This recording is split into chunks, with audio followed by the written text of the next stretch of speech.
സത്യത്തിൽ ഇന്ന് സുധാകരൻ ചെയ്തത് വേറെ ഏതെങ്കിലും ഒരു പാർട്ടിയിൽ നിന്ന് ഇതുപോലെ കാണിച്ചാൽ അപ്പം CPM-നകത്തിരുന്ന ഒരാൾ ഇതുപോലെ കാണിച്ചാൽ അപ്പം പിന്നെ AK-സിൻ്റെ പടി കാണുമോ? ഓരോ കാര്യവും നേതൃത്വത്തിനെതിരായിട്ടാണ് അടിച്ചുകൊണ്ടിരുന്നത്. അങ്ങനെ അടിച്ചുകൊണ്ടിരുന്ന പിന്നെ K. സുധാകരനെ പരസ്യമായി വന്ന് പിന്തുണയ്ക്കുകയാണ് K. മുരളീധരൻ. അപ്പോൾ K. മുരളീധരൻ എവിടെയാണ് നിൽക്കുന്നത്? K. മുരളീധരൻ നിൽക്കുന്നതും K. സുധാകരൻ പക്ഷം അല്ലെങ്കിൽ എനിക്ക് K. സുധാകരൻ പക്ഷം എന്നുള്ളതിനേക്കാൾ ഈ പിന്നെ വേണുഗോപാല സതീശ സഖ്യത്തിനെതിരായിട്ടെന്ന് പറയാനാണ് എനിക്ക് താല്പര്യം. അപ്പം അങ്ങനെ നിൽക്കുന്നു മുരളീധരൻ. സുധീരൻ രംഗത്ത് വന്നു, പുതിയ നേതൃത്വം കൊള്ളാമെന്നൊക്കെ പറഞ്ഞെങ്കിലും പുനഃസംഘടനാ ചർച്ച ഇപ്പം നടത്തിയ AICC ചർച്ച ഇതിന് മുമ്പായിരുന്നു നടത്തേണ്ടത് എന്നാണ് സുധീരൻ പറഞ്ഞത്. മുല്ലപ്പള്ളി രാമചന്ദ്രൻ മിണ്ടിയിട്ടില്ല.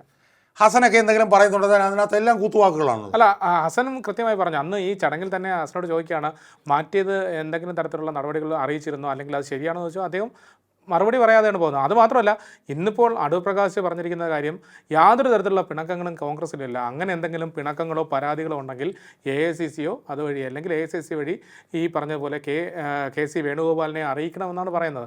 അപ്പോൾ ഈ അധികാരം, കോൺഗ്രസിൻ്റെ ഒരു അധികാരം AICC-യുടെ തലപ്പത്തിരിക്കുന്ന KC-യിലേക്ക് പോകുന്നുവെന്ന് അടൂർ പ്രകാശ് അടിവരായിട്ട് പറയുകയാണ്. അടിവരായിട്ട് അയാൾ പറയുന്നതാണ്.